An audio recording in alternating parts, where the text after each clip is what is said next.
Hello everyone and welcome to module 1.2, and in this module we're going to be talking about your business structure. So what is your actual business structure?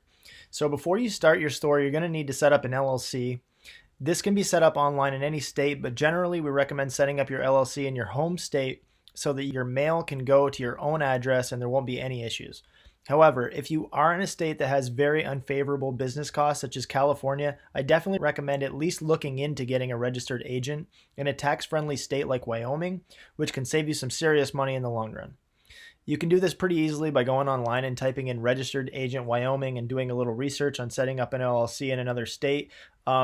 We've basically done this research for you. We know that Wyoming is probably the best state to start an online business if you're doing it in a state other than your own. But again, please do some of this research on your own and come to the best conclusion on what you should do personally, because it's not a one-size-fits-all approach.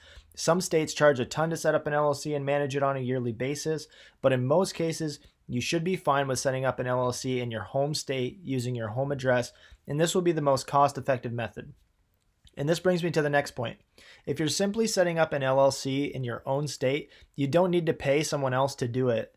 There are tons of sites online wanting you to pay to set your LLC up for you when you can do it very easily yourself by going online to your state's Secretary of State website and finding the online entity forms. They're pretty straightforward and you should be able to figure it out relatively easily. If you're struggling or having issues, then maybe paying for some help would be the best bet, but it's definitely not mandatory and you'll save some money by doing it yourself. And all right, so aside from your entity, what do you need to run a business? So the very first thing you're going to want after your entity is set up, you're going to want to open up a business checking account. And it's very easy to apply and set up once you form your LLC.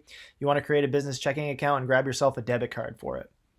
The next one on the list is a credit card. Again, this isn't mandatory, but it's recommended, and this depends on your credit. But if you can get one with a decent limit, it's highly recommended. And this is for the rewards that you will be getting for orders and will allow you to process orders quickly, and you'll be paying the credit card off immediately with the money that you'll be getting from orders.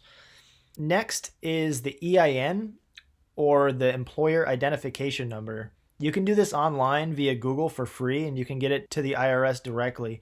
You need this because of your suppliers, and the reason they want it is that they will not charge you tax for their products. So when you purchase the products from them, they won't charge you tax once you have this. And again, make sure you visit the right website for this, because there are some people that will offer you help in exchange for money. And again, this is something that can be very easily set up on your own that you don't need to pay someone else to do.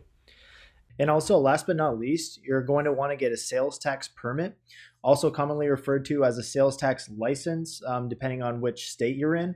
And the purpose of this is so that you can collect sales tax on your items. If you're doing business in your home state, say you live in South Dakota, and somebody from South Dakota buys your items, you're going to need a sales tax permit, and also your suppliers are going to want a sales tax permit or your sales tax license from you. So basically that's going to vary by state. Depending on which state you're in, that's either going to be called a sales tax permit, a sales license, or a reseller's permit. It's also commonly called.